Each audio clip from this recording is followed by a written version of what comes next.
How you woofin doing? It's Jake the Dog here. In today's video, I'm going to be giving you a crash course on how to start playing Rise of Kingdoms today. If you would like to play Rise of Kingdoms today, please consider downloading Rise of Kingdoms with my link here or down in the description down below. Anyways, let's head straight into this by creating a new character. Welcome to Rise of Kingdoms. When you're started off in this game, you are asked to choose a civilization. However, there are only a few civilizations that are even worth your while at the start of the game. The first, if not the most important civilization to choose is China. China is the most important civilization to choose in the early game because first off, you get a raw 5% building speed bonus, a raw 5% action speed bonus, and a raw defense bonus. So to upgrade all your buildings is your building speed. So you'll be able to upgrade everything in your base faster. You'll get more action recovery speed, which action points allows you to grind every day. So this will allow you to get more rewards, and this troop defense lastly is great for war. And something you might have not known about civilizations, when you choose your starting civilization, you also start with the starting commander. And Sun Tzu is hands down the best epic commander in the game, as he applies a skill damage bonus as well as an AoE damage effect. The next civilization I would like to spotlight is the Spain civilization. Firstly, you get a raw 20% resource production bonus, which will allow you to get more resources every day, which are necessary in the early game to build your base. You will also gain bonus EXP, which is important, as with your commanders you're gonna get, you need to get XP to level them up to finish their talent trees and get all of their skills. This EXP bonus will allow you to level up these commanders a lot faster in the early game. Now I lastly have two honorable mentions. After first China being the best, then Spain being the second best in my opinion. Next I will say Korea. As Korea, one gives you a 3% research speed bonus, so just like China where you're getting a building speed bonus, you'll get a speed bonus for your research, which you actually will be doing a lot longer in the game. You also get a 15% hospital capacity, where in the early wars of the game, when you fight, your hospital will fill up. So having this 15% will allow you to be more lenient in the field. And last, and certainly not least, I would like to recommend Egypt. Although I really don't like the archer attack or the rally damage, what is nice about Egypt is in the early game, you get a 1.5 bonus for building speed and research speed. So although the speed bonus is a lot lower, you at least get a raw speed bonus for both your building and research speed. But this is probably the last option I would even consider. But as I stated, China is the best. Sun Tzu is the best starting commander. I feel like action point recovery is the most important thing for you to do, and you want that building speed. So let's head straight into this. Now that we have discussed the best civilization to choose, we are now going to talk about city management. When people are upgrading their bases, the first thing they're usually focused on is getting their city hall maxed out as soon as possible. However, that's the last thing you want to do in this game. In Rise of Kingdoms, you are given resource buildings, which give you resources. You're even giving buildings like alliance centers, which will give you more helps, which helps will lower your times to do things. Lastly, you'll even get research. Well, this research will even lower your building speed and your research speed. If you try to rush your city hall, you will miss out on all of this free time you could be saving if you were just a little bit smarter with how you are going about your upgrades. You also want to continue fleshing out your base. Fleshing out your base allows you to not fall behind in the power creep, as you want to keep everything on par with your base to get the highest bonuses from everything. When your troop training buildings level up, you can train more troops at a time, which can save you more time. When you upgrade your resource production, you get more resources,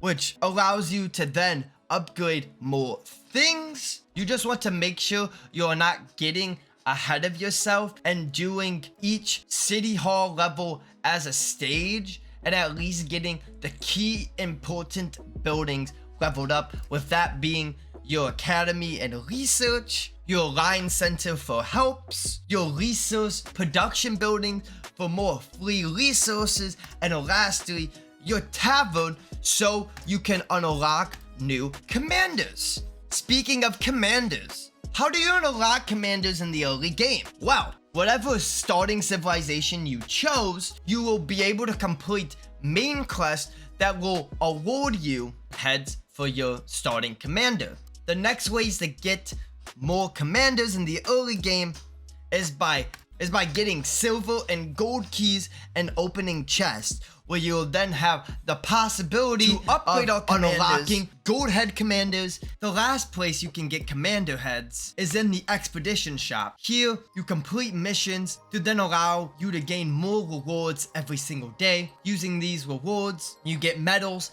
and treasure of warrior queen's chest. Using these medals, you can buy Ethelfled heads, other epic commanders that cycle through, as well as constants, as well as a shop that continues to refresh every day.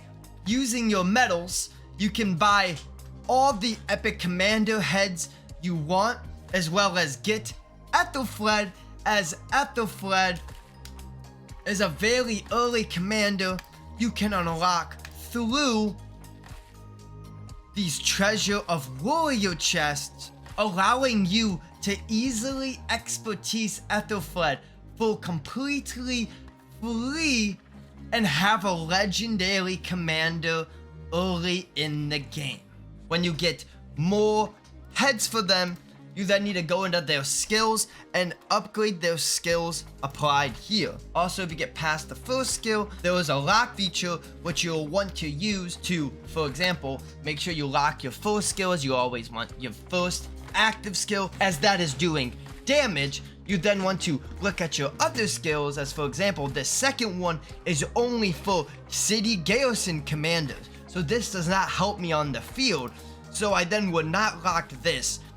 Unlock these last two skills and start going and unlocking these two skills and not lock this one. To unlock new skills, as well as get their talent trees up, which gives them raw buffs in battle, you need to get XP, which you can either get from books, which you get from bobs and doing other events, or you can go around the map and kill guardians, which award XP, which you can use to level up your commanders. Now we know how to level up our commanders and their skills. Let's talk about the best early game commanders, starting with free-to-play players. Being free-to-play, your goal is to work towards at least an epic commander pairing for your first KVK.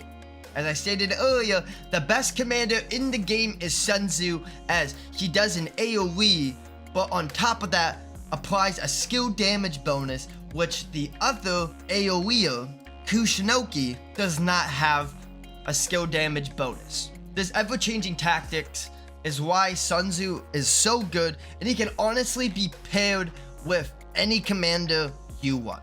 Beyond that, let's first now talk about infantry, the best infantry pair. The best infantry pair will obviously include Sun Tzu, but it will be led by the one, the only Bacon Ironside. Bacon Ironside, when doing his active skill, for 3 seconds gives you a 10% skill damage bonus. So when Sun Tzu does his skill damage, you'll be doing 30% more skill damage with your AoE, which is decimating for your infantry. The next troop type we're going to discuss now is archers, which you have a couple options. First archer commander I feel like we need to discuss is Herman. Herman, although he does no area of effect damage, is probably the best archer to choose. Herman's ambush skill allows you to reduce the target's rage by 100% as well as silence the target. Silencing is so important as when you silence somebody, they cannot use their skill. In the early game, silence is very easily overlooked. And now for Herman's pairings, you can use one of 3 commanders. First, I gotta say it, it's Sun Tzu. Sun Tzu only has one skill, which only at half applies to infantry. So using him with Herman allows you to still utilize his skill damage bonus and keeps his area of effect damage factor on the field. However, if you don't want to use Sun Tzu or using an infantry march already, your next 2 choices are first Kusunoki, which he will then apply the area of effect damage that you want, or you can even use Imhotep, which even though Imhotep does no area of effect damage, I feel like Imhotep is really important in murder bars as he can cause up to 5 nearby enemies to take more damage, which if you're with a group of people, slowing them down, this skill will do God's work for you. After Herman, the next commander I need to discuss is, of course, Kusunoki, the other archer lead. Kusunoki is really unique too, as his area of effect damage instantly dispels all control, slow, poison, exhaustion, and normal debuffs. So Kusunoki is actually a dispeller in the early game, which is actually extremely important to have on the field to ignore all of these negative effects. Pairing with Kusunoki, you can either go with Herman if you want his silence and to keep him tinky. If you want to be a AoE monster, and I would only do this if you have the field presence, you could even use with Sun Tzu to give them double AoE and give their AoE bonus skill damage. And lastly, you can use Imhotep with Kusunoki, which I think would be really important to get his first skill to apply in combat, and hopefully you can use your skill damage in time to then take effect of this damage taken increase. But you need to use him as a secondary commander as your enemy will lose 50 rage per second. However, you can always instead use Imhotep as leader now, making you lose out on this factor, but you then could combine Imhotep with either Kusunoki or Sun Tzu, which I think would be the best pairing for a murder bar situation, as you will have Imhotep pop his 20% damage taken increase to the enemies you're fighting. You will then do an area of effect damage with either Sun Tzu or Kusunoki, which will do big damage. And I feel like if you use Sun Tzu, think about it, you will have a 20% damage taken increase, and on top of that, your skill damage would be doing 20% increased damage, allowing you to do 40% more damage to your enemies. But I only recommend that in a murder bar, as you'll be squishy compared to other combinations. Lastly, we now need to talk about Cavalry. First off, I'm going to discuss Baibars. Baibars is my favorite because he is the only Cavalry commander that does a fan shape AoE just like Sun Tzu. If you want to do area of effect damage on the field, Baibars is the way to go. If you want speed and you're trying to farm hunt, you can combine him with Belisarius. Belisarius will only be discussed in the future for farm hunting, as he gives you a bonus when exiting combat. If you want your Cav March to have more tinkiness, you could combine him with Pelagius, which will give you strong raw buffs and a healing factor, which will keep you alive. Or you can even make Baibar's damage factor do more damage by pairing him with Sun Tzu and increasing his skill damage. If you don't like the squishiness of Baibars, you then can use Pelagius. Pelagius is more of the tinky option, and here you then can combine him again either with Baibars if you want the AoE, Belisarius if you want the speed, or my favorite, Sun Tzu if you want that skill damage bonus and to get that AoE as well. What I think is so cool about Sun Tzu is how you can hypothetically use him in any situation where skill damage is involved. Now that I discussed free to play, let's discuss pay to win. There's only one way to go about paying to win in the early game, and that's getting your VIP up and unlocking Minamoto. Minamoto is the best commander for KVK1, as all other commanders in the early game you can only get from keys, which you don't want to invest gold heads in key commanders, and others you won't get access to their wheels until later down the line. All Minamoto needs is for you to get your VIP up. You spend money on the chest and you will instantly get his gold heads. In doing so, you can literally get a expertise legendary commander by KVK1, which would put you fields apart from any other player running the field with epic commanders. If you get Minamoto expertise, there are a couple pairings you can go with. First off, I have to go with Sun Tzu. You want his skill damage bonus, as it'll allow Minamoto to do more damage. It'll also give you an AoE behind Minamoto. If you don't want to use an infantry commander, or you're using Sun Tzu in a different spot, the next best option I would say is buy balls. This is where you get the AoE and cav bonuses if you don't want to get that from Sun Tzu. If you feel like you need more sustain and want to be more tanky, you can go with Pelagius. And if you want speed is key in your farm killing, make sure to use Belisarius. Now that I discussed the best commanders in the early game, I can also talk about a few cool commanders to spotlight. In the early game, you'll get two commanders, Richard I and YSG. YSG is the most important commander for you to pick up in the early game, as he is the first commander that gives you a circular AoE effect. This is a damage factor that will apply all around you. And on top of that, he also gives a skill damage bonus just like Sun Tzu.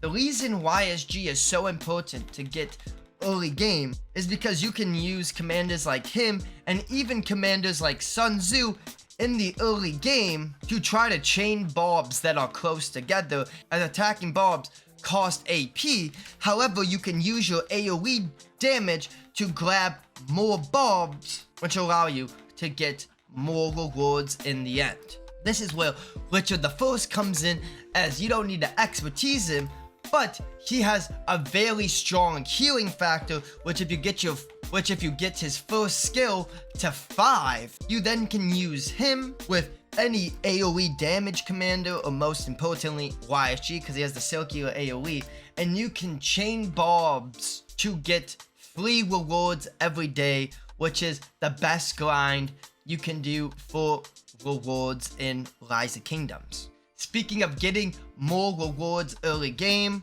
you're gonna be started off in a starting zone. You want to make sure you clear and fog the area around you. Once you do so, first you want to make sure you click explore, and make sure to explore all the taverns as well as all the caves that are near your city, as all of these will give free rewards.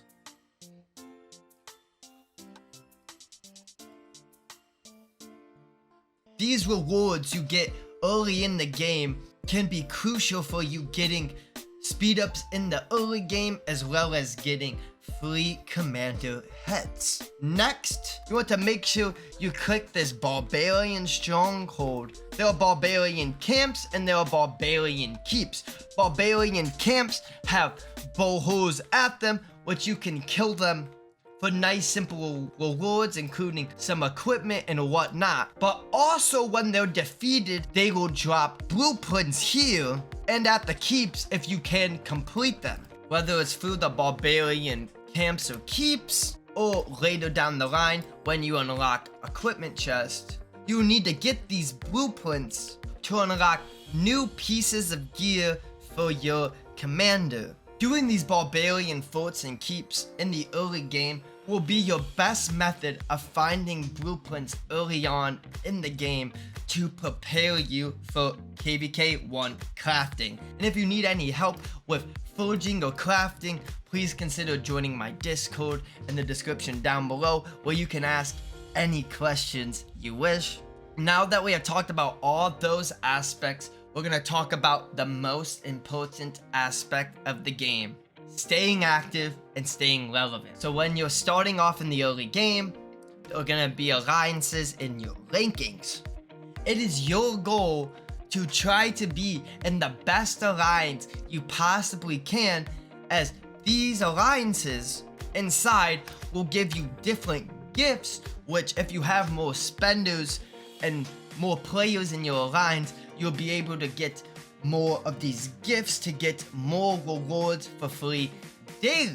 On top of that, you need to be active yourself. Everyone has an action bar that recovers every day. You need to make sure this action bar never fills up. It should always be used. That does not mean you need to sit here and with all your AP, you need to be efficient with it and AoE Bob grind. The least you should be doing is just making sure this action point recovery does not stay full, as every time you defeat barbarians, as we discussed, you'll be getting free goodies, which you need to be taking advantage of every single day. With this activity also counts for events, as every single day there will be brand new events for you to participate in, and in all these events you can get different rewards and different things that can help assist you in your growth in Rise of Kingdom. So you also have to lastly make sure you're being active with the events every single day. And leaving it at that, that is the end of our beginner's guide I have for you today. If you guys enjoyed, it would mean the world to me if y'all consider slapping the like button, subscribing, and putting on post notifications so you can always stay tuned. It's completely free and it helps me out tremendously.